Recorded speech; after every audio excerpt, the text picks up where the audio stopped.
It is a scene many of us know, with a pain that is both sharp and dull.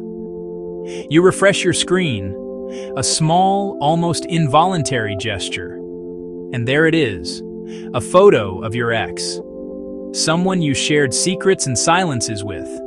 They are on a trip out with new friends, with someone new. It feels like a lifetime has passed for you, but for them, only a moment was needed to erase your shared history. Have you ever been left reeling after an avoidant partner breaks up and seems to move on overnight? It feels like whiplash. But this isn't about you. It's about their attachment style. When a partner leaves and quickly rebuilds their life, our first instinct is to internalize it. We see their behavior as a direct message about our own worth. We think, if I had been better, they would have stayed. If our love was real, they would be hurting too. We seek cause and effect, and without clear answers, we point the finger at ourselves. It's a way of trying to make sense of the senseless. It offers a painful kind of control. If we were the problem, maybe we could fix it next time. However, how someone handles a breakup, especially an avoidant, is almost never a reflection of your value. Their actions map their internal world, not your worth. Attachment theory helps us understand the ways we connect with others. It all starts in childhood. We learn how to love and be loved from our earliest relationships, usually with our parents. An avoidant attachment style often develops when a child learns that their needs for closeness and emotional support will not be met. Their caregiver was emotionally distant, discouraged crying, emphasized independence above all else. The child learns a powerful lesson. Depending on others leads to disappointment or rejection. To protect themselves, they learn not to need anyone too much. This childhood strategy becomes an adult pattern. The avoidant individual grows up prizing self-reliance above all else. They are often seen as strong, independent, capable. They might be successful and social, but keep an invisible wall around their heart. Intimacy feels threatening. It's not that they do not desire connection. They do. But the closer someone gets, the louder the alarm bells ring. This alarm warns them that they are losing their independence, becoming vulnerable, they might get hurt. An avoidant partner can be charming, attentive, wonderful. This is the wading in the shallow water phase. But as the relationship deepens and real intimacy is required, they start to pull away. They might get busy with work, need more space, focus on small flaws, creating distance to ease their own anxiety. Think of it this way. Imagine someone afraid of deep water. They enjoy the shallows, but when it gets deep, they panic and rush back to shore. Their retreat isn't about the water's quality. It's not because the ocean is unworthy. It's about their fear. The relationship becomes the deep water. The breakup is drowning relief, a rush back to emotional distance and independence. Separate your story from theirs. The stories intersected, but they're not the same. Letting go of the belief you caused their behavior is the first crucial step toward healing. For a person with an avoidant attachment style, a breakup triggers a very specific, almost programmed response: suppression.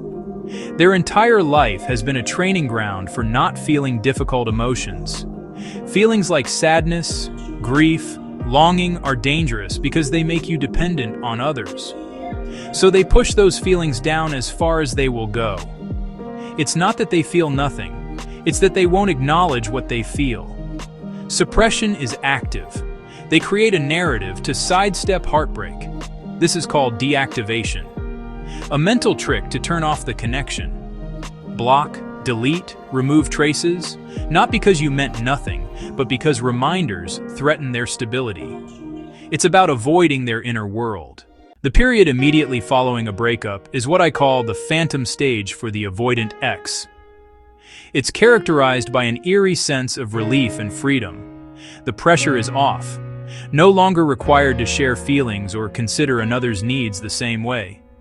This is not happiness. It's the absence of anxiety. They fill life with distractions. Work harder.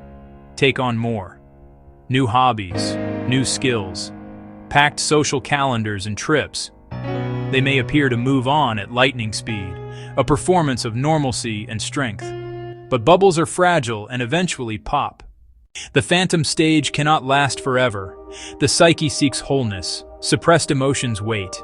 After weeks, months, sometimes longer, distraction loses power. The noise dies down. Cracks in the armor appear. The avoidant who seemed strong may feel a delayed grief. Sadness bubbles up. A confusing ache arrives. Nostalgia kicks in. Not reality, a highlight reel. The laughter, the connection, the comfort.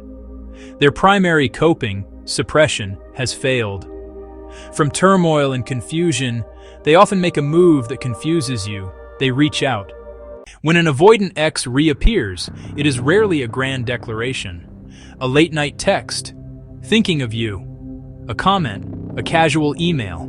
After silence, it feels like a bolt from the blue. Does this mean they want me back?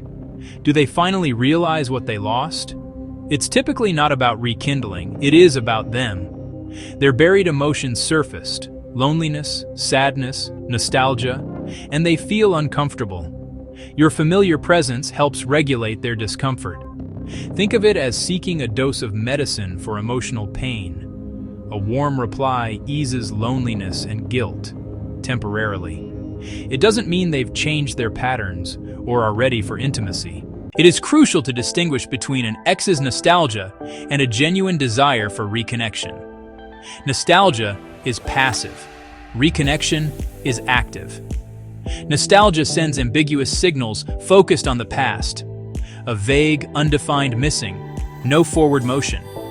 Genuine reconnection involves accountability, a focus on the future. They'll acknowledge the pain and their part. Actions show willingness to change.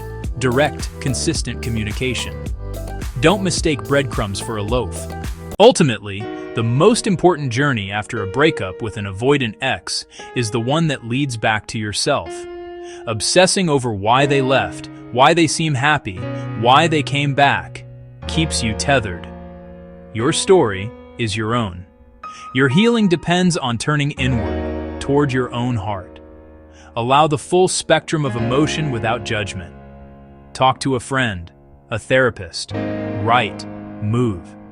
Invest in your growth, friendships, and well-being. Don't confuse an avoidance return with love. Focus on your recovery, your clarity, and your peace.